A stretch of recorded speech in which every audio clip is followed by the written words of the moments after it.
Bonjour à tous, c'est Florian du site IT Connect et bienvenue dans cette deuxième vidéo dédiée à la sécurisation d'un réseau avec la solution TP-Link Omada. Pour rappel, dans la première vidéo, nous avions vu comment détecter et bloquer les menaces avec un ensemble de fonctionnalités natives intégrées à la solution TP-Link Omada. Dans cette seconde vidéo, nous allons faire un focus sur les fonctionnalités liées à l'authentification au niveau du réseau et la sécurité des réseaux sans fil, c'est-à-dire des réseaux Wi-Fi. Tout d'abord, je vais vous présenter de façon théorique et relativement rapide les différentes fonctionnalités de sécurité que l'on a dans TP-Link Omada pour sécuriser et améliorer l'authentification au niveau d'un réseau sans fil. Et puis après, nous partirons dans une phase de démonstration où nous allons voir comment configurer l'ensemble de ces fonctionnalités.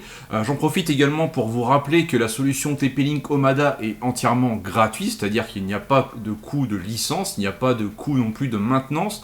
Vous pouvez bénéficier gratuitement des mises à jour logicielles. Vous n'avez pas besoin de licence pour vos points d'accès, vos commutateurs, vos routeurs, etc. C'est totalement gratuit. La seule condition, on va dire, c'est d'avoir le matériel TP-Link Omada, donc du matériel compatible avec la solution. Et ce fameux contrôleur, vous pouvez l'avoir de différentes façons. Soit vous pouvez l'installer sur votre propre VM, par exemple sur un Windows, ou alors sous la forme d'un format boîtier, puisque TP-Link commercialise des contrôleurs hardware. Et il y a une troisième option qui est le fait de payer pour avoir accès au contrôleur directement en mode SaaS.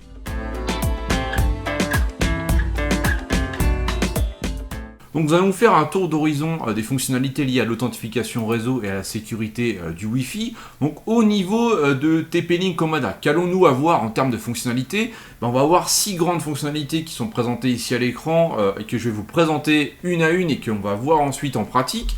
Alors tout d'abord, la première action de sécurité que l'on peut faire, et c'est une action relativement basique, et bien c'est la non-diffusion du SSID du réseau Wi-Fi. C'est-à-dire que le broadcast SSID sera inactif, donc le réseau Wi-Fi ne sera caché, c'est-à-dire qu'il ne sera pas visible à partir des appareils qui seront à portée, on va dire, des bornes Wi-Fi et qui vont scanner, voir quels sont les réseaux Wi-Fi auxquels on peut se connecter. Du coup, si on cache le SSID, le réseau Wi-Fi n'est pas visible et donc n'importe qui ne pourra pas essayer de s'y connecter. Le fait que le réseau Wi-Fi soit caché n'empêche pas les attaques, mais ça va quand même réduire de façon importante les probabilités que votre réseau Wi-Fi soit attaqué puisque il n'est pas directement visible. Contrairement à un réseau Wi-Fi qui serait directement remonté en fait lorsque l'on fait une recherche de réseau, eh bien lui va nécessiter une phase, on va dire, de reconnaissance supplémentaire et des connaissances spécifiques pour pouvoir détecter ce réseau. En plus, c'est pas forcément contraignant de le masquer, puisqu'en entreprise, on peut s'appuyer sur différents outils. On pourrait citer d'ailleurs les stratégies de groupe Active Directory pour venir automatiser le déploiement de la configuration d'un réseau Wi-Fi. Donc dans ce cas, les appareils de l'entreprise peuvent voir le réseau Wi-Fi. Donc dans ce cas, les appareils de l'entreprise peuvent se connecter à ce réseau Wi-Fi sans aucune difficulté, et les appareils externes, quant à eux, ne peuvent pas voir ce réseau Wi-Fi, et peut-être qu'on va plutôt leur présenter un réseau Wi-Fi public auquel on aura associé un portail captif. Donc ça, c'est le premier élément de configuration. Nous avons ensuite la prise en charge du WPA3, qui a été dévoilé en janvier 2018 par la Wi-Fi Alliance. Donc ça fait désormais quelques années quand même qu'on a du WPA3 personnel ou enterprise, ce qui va nous permettre d'améliorer la sécurité au niveau de l'authentification. C'est-à-dire que quand un appareil va s'authentifier auprès d'un point d'accès sans fil pour avoir accès au réseau sous-jacent, eh bien en fait on va avoir plus de sécurité dans les échanges, notamment avec le mécanisme d'authentification SAE que j'ai mentionné à l'écran, qui fait que le WPA3 est plus résistant aux attaques, notamment vis-à-vis du WPA2. On a notamment l'attaque crack qui est relativement connue, et donc le WPA3 par exemple nous protège de ce type d'attaque, alors que le WPA2 lui est vulnérable. Alors on ne parle même pas de web, etc. Là on est vraiment donc sur WPA3 qu'on va pouvoir prendre en charge au niveau de TP-Link Omada pour avoir la dernière norme de sécurité, on va dire, au niveau de WPA. Donc ça, c'est également l'une des fonctionnalités qu'on va pouvoir configurer au moment où on va déclarer un réseau Wi-Fi.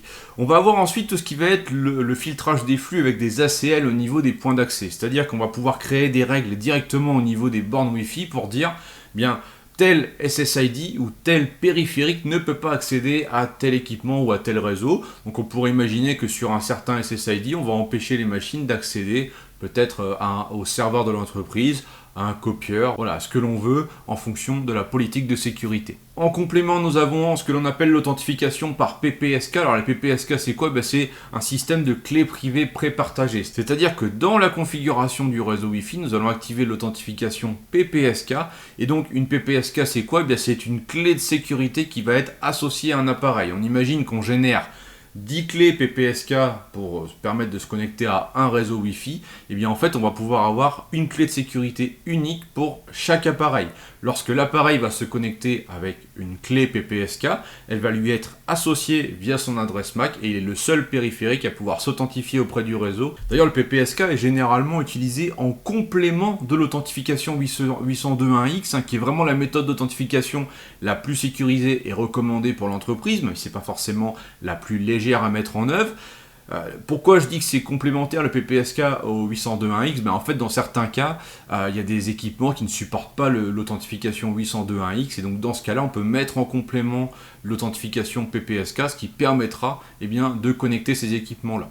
Alors, le 802.1x, c'est un mécanisme d'authentification réseau qui va permettre en fait de s'appuyer sur un serveur d'authentification. En général, ça va être du Radius, ce qui va permettre de déterminer si oui ou non l'utilisateur, par exemple, a bien l'autorisation d'accéder au réseau. Donc le 802.1x prend en charge différents modes d'authentification. On verra notamment dans le cadre de TP-Link Comada qu'on peut faire une authentification par identifiant mot de passe. Alors ce qui m'amène à vous parler justement du serveur Radius, puisque le serveur Radius va permettre de centraliser toute la partie authentification. On parle d'ailleurs d'authentification AAA, et on va pouvoir, dans ce cas présent, dans le cas de TP-Link Comada, s'appuyer sur un serveur Radius interne ou externe. Donc ça peut être un serveur Radius sur Windows. Sur Windows Server, nous avons notamment le rôle NPS qui permet de mettre en place un serveur Radius, ou ça peut être un serveur Radius sur du Linux. Donc voilà, on n'est pas forcément contraint d'utiliser le serveur Radius intégré à TP-Link Comada, mais ça veut aussi dire que si on n'a pas de Radius externe, on peut quand même en faire, parce que c'est pris en charge par la solution. Et bien dans ce cas-là, on verra qu'on pourra créer tout simplement, on va dire, des identifiants login mot de passe pour permettre l'authentification via notre serveur Radius. Important également le multi-Radius, c'est-à-dire qu'on peut déclarer plusieurs serveurs Radius et donc avoir du failover, de la redondance. Si on a un serveur Radius qui tombe en panne, et bien nos équipements TP-Link Comada seront en mesure d'aller interroger un serveur Radius de secours, on va dire, et donc d'assurer la continuité de service au niveau de l'authentification réseau. Donc voilà pour la présentation globale. Maintenant nous allons passer à la phase de démo.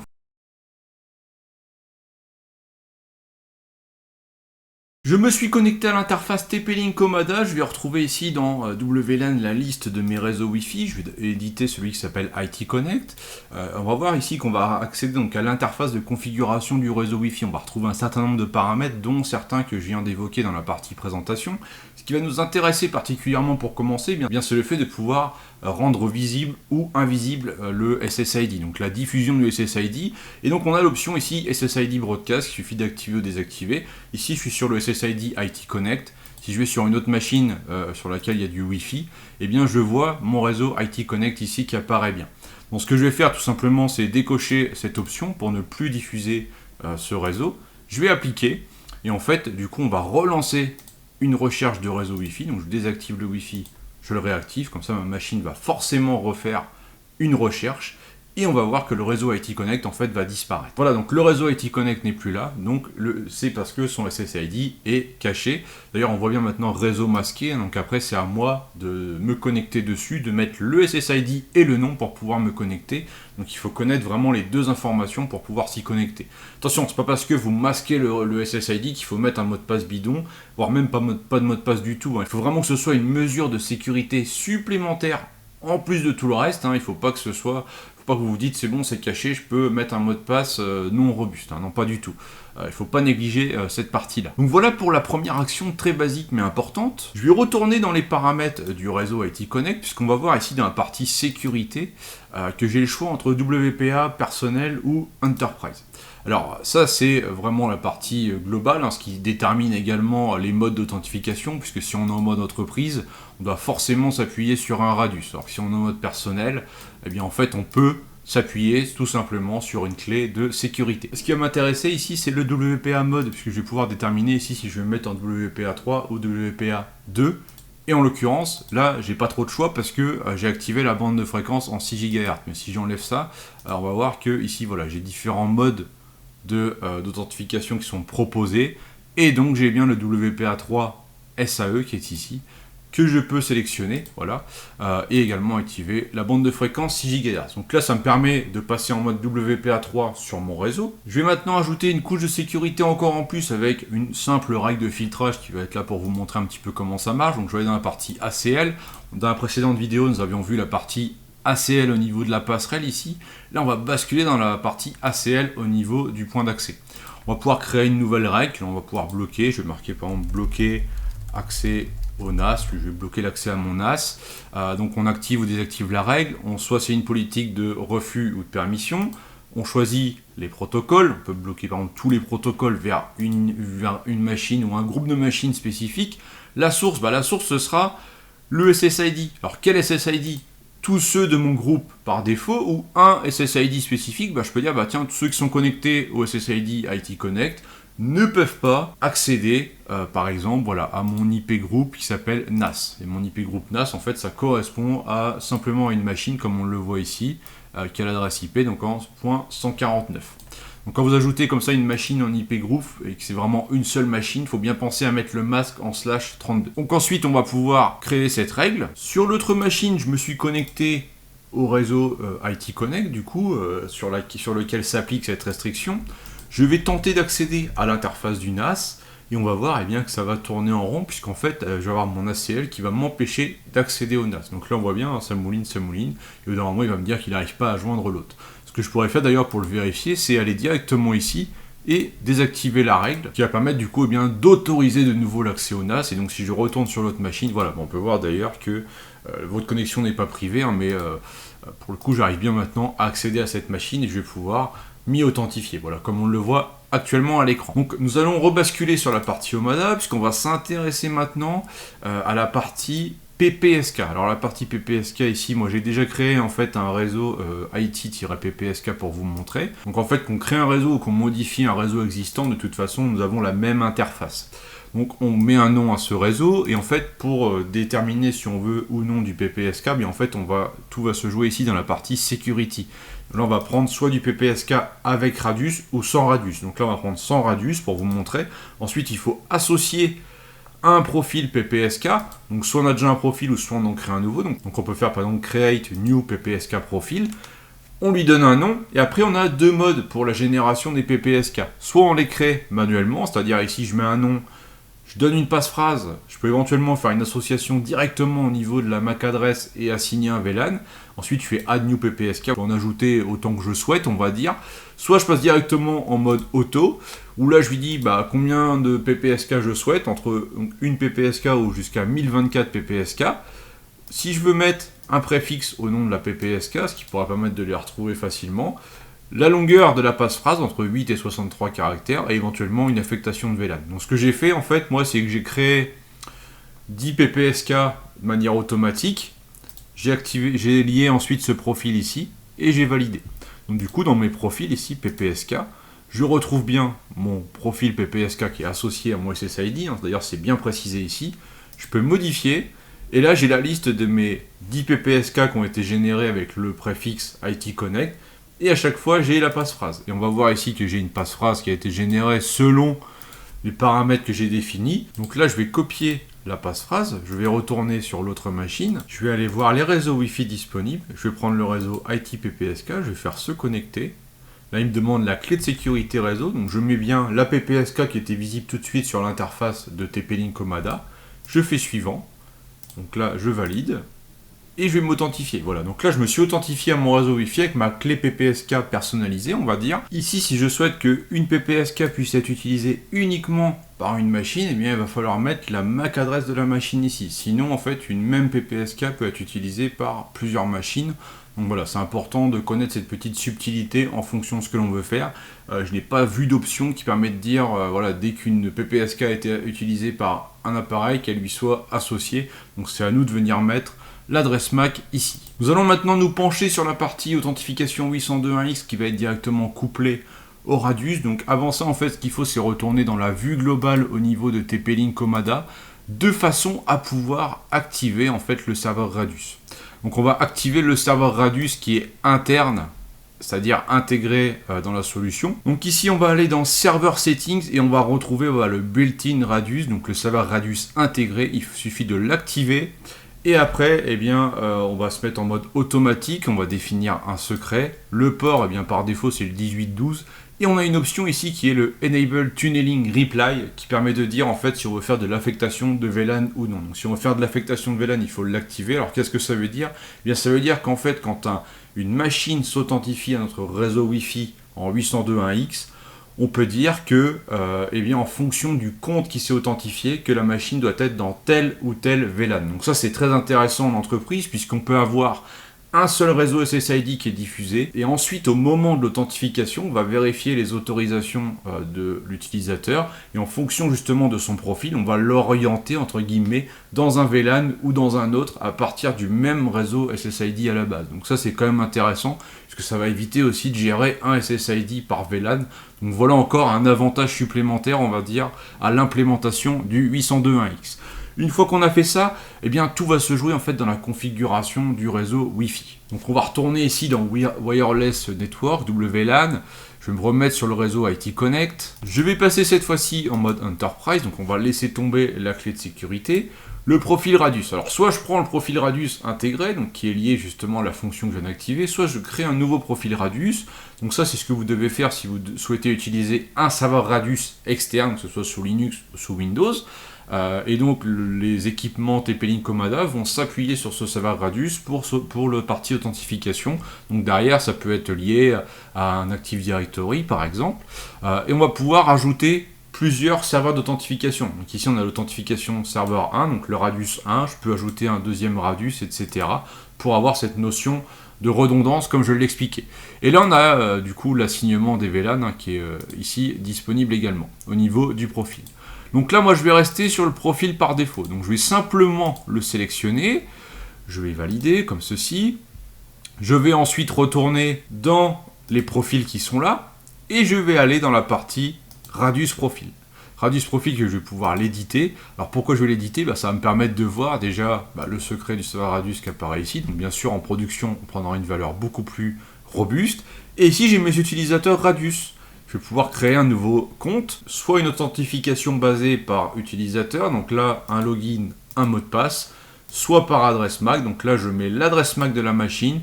Je peux même lui affecter un VLAN, c'est-à-dire que si cette machine s'authentifie, je vais la reconnaître avec son adresse MAC et je vais l'orienter vers tel ou tel VLAN, à condition d'avoir activé les options que j'ai évoquées précédemment. Donc là on va se mettre en mode utilisateur mot de passe, je vais faire un compte qui s'appelle Florian, je vais lui mettre un mot de passe, bon, ce ne sera pas très robuste pour la démo, voici un exemple. Et nous avons aussi les fonctions de rate limit et de traffic limit pour limiter la bande passante en fait de l'appareil lorsque on s'est authentifié avec le compte en question. Donc là je vais faire appliquer, j'ai mon compte Radius qui est bien ici.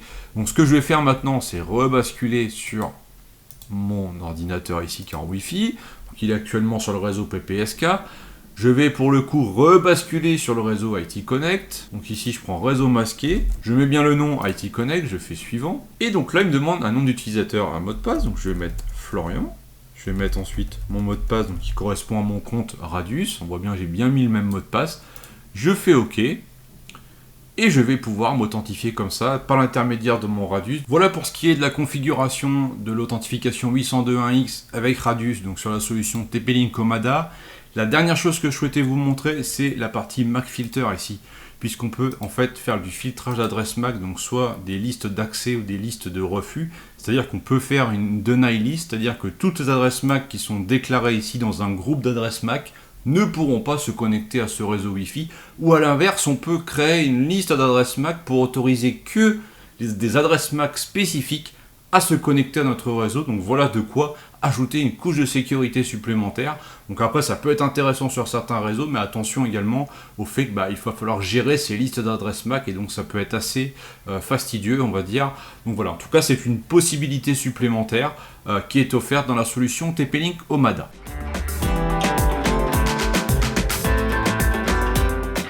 Voilà, nous venons de voir comment sécuriser un réseau sans fil avec la solution TP-Link Comada. Donc bien sûr, tout ce qu'on vient de voir vient s'ajouter aux fonctionnalités que l'on avait vues dans la première vidéo avec tout ce qui est filtrage applicatif, etc. Dans la troisième vidéo, qui sera là pour clôturer cette série sur TP-Link Comada, nous allons nous intéresser au portail captif, puisque c'est une brique intéressante et supplémentaire qui va venir s'ajouter au niveau des accès sans fil. Donc nous verrons comment activer et configurer le portail captif dans TP-Link Comada. Nous verrons également comment gérer les logs, et puis je vous ferai quelques rappels et bien un petit peu sur la loi, sur les obligations au niveau des organisations en ce qui concerne la durée de conservation des logs, etc. En attendant, n'hésitez pas à liker cette vidéo, à la commenter, puis à la partager au maximum, et je vous dis à très vite. Ciao.